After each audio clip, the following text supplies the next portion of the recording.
Okay, I figure I need to follow up on previous comments, but also on what Midnight Ed said about Akiva Goldsman now being the showrunner here for Strange New Worlds, and with some of the stuff that's going on behind there. Yep. I'm gonna take the guy at his word. He went to conventions. He's that much of a fan that he would actually do this, and he may be our inside guy. It turns out, as hit or miss as his record is,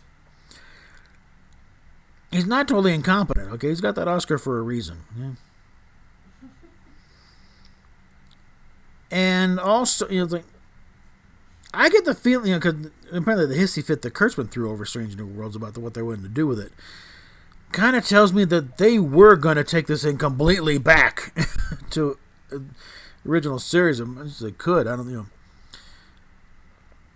know if they would have gone so far. It's like just set up shop in Kingsland, Georgia, save money, and work on those sets. No, I don't think it would have gone that far.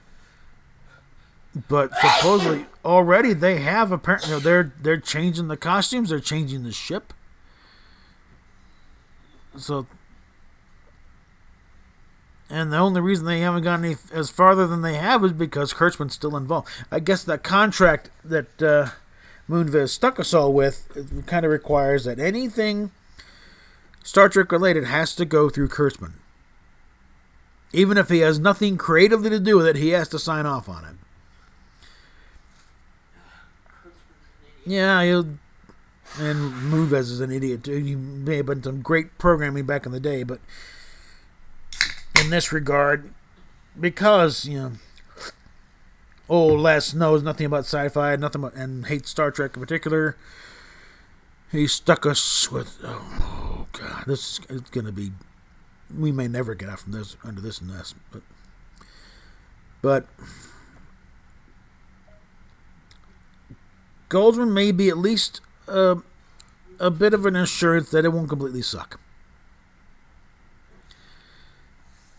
There may actually be something there. Okay, this may be the opportunity he's finally been waiting for. And if we can do it without any interference with Kurtzman, then absolutely legally necessary. Like if he can get the same kind of autonomy on Strange New Worlds as, say, Mike McMahon has with the Lower Decks. And on that shows the point, I don't see any real influence of Kurtzman at all in the content of Lower Decks. And I defy anyone to really point it out in any real concrete terms. Because if you're, it sucks, it's not really, prove it. Point to me in that one where it is not, doesn't qualify as real Star Trek. Whether it's good or not, whether you like it or not, that's a whole other subjective matter. But on an objective, thing about thinking the set design, the certain, and nothing really contradicts anything timeline-wise. It's like everything in Lower Decks qualified. Yeah, this is Star Trek, okay? This is the only real Star Trek we're getting out of this mess. Which in itself is kind of a sad commentary. The closest thing we get to actual Star Trek is a half-hour sitcom and a cartoon. There should be a serious mainline Star Trek show to balance that out, so we can have something to bounce the jokes off of. I mean, you had McHale's Navy, the Hogan Serious, but you also had Combat. You had other serious World War II shows, and right now all we're getting is the funny stuff, And the audience is not in the mood for only the funny stuff. They want some honest God Star Trek here, and we're not getting it. And I think that's why all the anger is being directed unfairly at Lower Decks. Prodigy may be another one. Again, after hearing more of what the actual setting is, I'm a little less worried about it. I'm still concerned about the fact they got a bunch of kids running a starship. But at least now, okay, it's set in the Delta Quadrant. For those who haven't been keeping up on this, it's set in the Delta Quadrant. I think Prodigy is probably the name of the ship. It's the only thing that makes sense to me at this point, but that's a guess. Janeway's in there as a emergency instructional hologram of some sort, which is why they made her look. It's after Voyager's already gotten back to the Alpha Quadrant.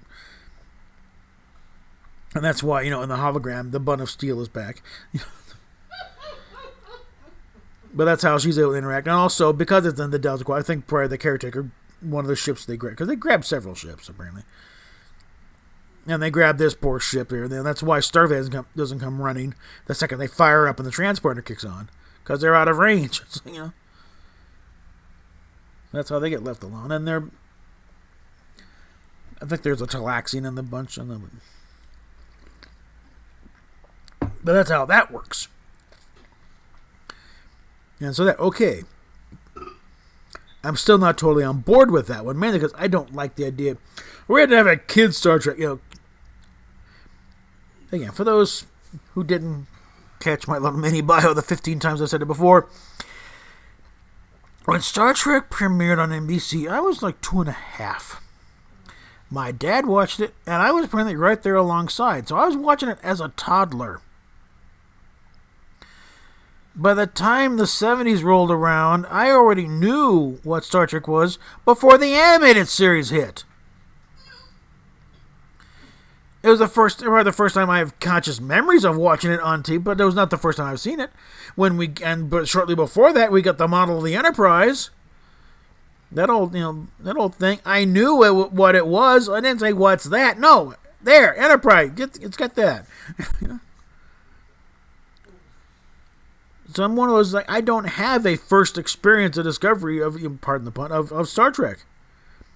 I first heard about it. No, I've always known about it. It was always been there. It's the same thing with Superman, Batman, Santa Claus, Although I never believed in Santa Claus because we never lived in a house with a chimney. So, and again, I was too smart a kid for my own good, probably in that respect. Because that doesn't work. Okay, and you see Santa's little place, and there was always, It was obviously a fictional character they were telling stories about. So, and my folks never pushed it anyway, because being, born again Christian types, they didn't, want the old thing of, it's like Kenneth Copeland said there are 3 things we try and teach our kids to believe in: Santa Claus, Easter Bunny, and Jesus. What do you think's going to happen when they find out when to line up with the first 2? Which is a pretty good point. If you want to try and make them, get into believe Christians, you don't want to start pushing Santa on them either. So, again, not endorsing one way or the other, so don't write into that. They also have a line of ads for an adult super sport in the Bible Belt. That is one thing. Kind of a running gag driving along I-95, and they have these big billboards advertising that so-and-so stop, a big adult superstore. Right when they go there, "Oh my God, Margaret, they're chasing me! Satan, get thee behind me!" It was fun. It was funny the first 5 times, but after a while, it's just, I'm tired. But yeah. So again, it appears that the animated side of the house, Kurtzman really doesn't give a rip about. They can do what they want. They can wallow around in the canon timeline all they want. Doesn't matter. Because again, the big thing is, besides they check all the boxes. Sometimes we have big fat markers with all the references to the point of annoyance. But there also are no references whatsoever to Discovery. Nothing connects Lower Decks to Discovery or Picard. The closest they got to Picard is stuff that can also be explained by just, Next Gen.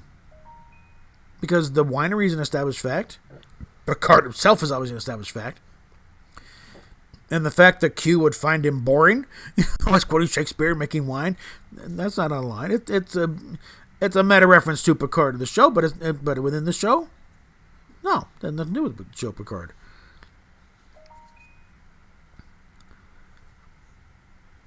So that's a big thing right there. Is is that there are no any of the sight gags, none of the background ships or anything, nothing from Discovery at all. In fact, when they had the Vulcan Ship Museum or whatever, they had an original Type F shuttlecraft in the background, Galileo type, not the idiocy they got in Discovery. And yes, this is morphed into a defense of Lower Decks again, but it's, there are pockets, okay? The only connection that show has to Kurtzman is the fact that, Secret Hideout had to write off on it, and his name and a raft of other producers are in there, siphoning away the budget. But the fact that it's an animated, so they can get away with it. And that's also why I think Lower Decks, long after Kurtzman is gone, they'll probably still be making Lower Decks. They'll just scrape off that credit and shorten with the title. You want to have 15 names listed, executive producer. Rod Roddenberry's name will remain because he gets in there through Roddenberry Entertainment, not through Secret Hideout. But for the most part, no, it's Kurtzman's only concerned about the live action stuff, apparently. And unfortunately, that's the most expensive part of it. That's the one that's bleeding CBS, Viacom CBS dry. And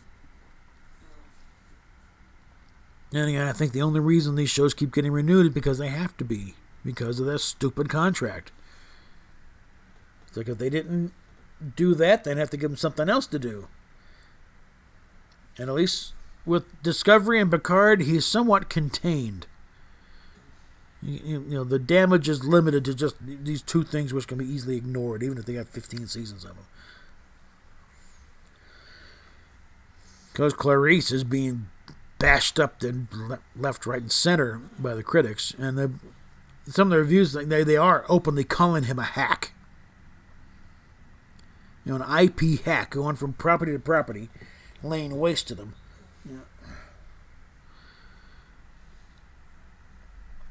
And dismayed that no one's caught on to him yet.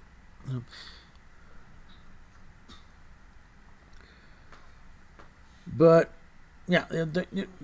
if you know where to look, the signs are there. They're trying to wrest a little control back from Kurtzman. And again, I think that may be thinking with, the animated shows, no, he has no creative input. And Strange New Worlds, they're probably trying the same thing. Keep him occupied with Clarice. Okay, let him piss off the Silence of the Lambs fans. I mean, this is the people who... It also seems to be a bit of, Kurtzman's on a bit of a, undermine Brian Fuller at every opportunity, too. I don't know what his beef is with Brian Fuller. But between totally undercutting Discovery and then trying to undercut Hannibal through Clarice. Like, well, no, you can't have Hannibal, so sorry. This is going to be a very interesting period for the next few years, assuming we can survive it all. But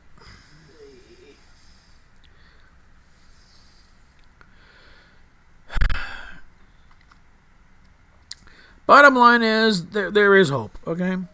There's not total desolation. Strange New Worlds might be okay. It still won't be mainline Star Trek, unfortunately, because Kurtzman is determined not to allow that happen. Because one of the part things was like they were so angry. Kurtzman just about walked off thing, and under normal circumstances, I think the general instinct would be let him walk. We don't need him. We don't want him. He's the cause of our problems. But I'm guessing because, that damn contract again, things that if he walks, it doesn't happen. So they had to have him on board. That's the only thing I can figure.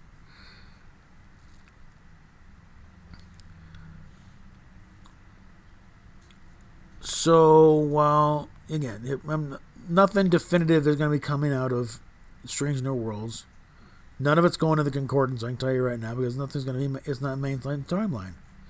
So it wouldn't count. And yes, there are mirror universe references in the Concordance, but only the mirror. Otherwise, you got to deal with a whole new Concordance just for this stupid crap over here.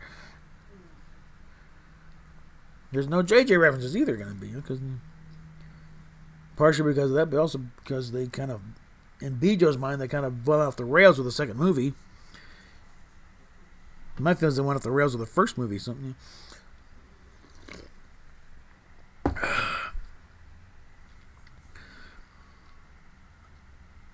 But in this, the era of, Uncle Joe, what am I doing here, Biden, We need to find our hope where we can find it, even if it's just a little glimmer,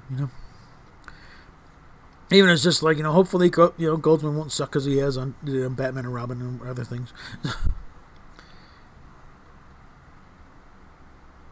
So, yeah, it's probably propaganda to a certain extent. It's propaganda for who, though? Of course it's propaganda for Goldsman. He's trying to hype up the show. And he's trying to win back some fans by saying, hey, I had nothing to do with that crap, okay?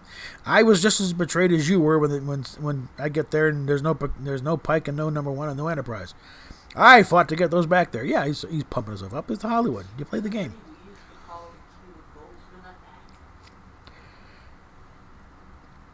Well, again, he probably still is a hack, but he may be our hack now, okay? So, let's go with that.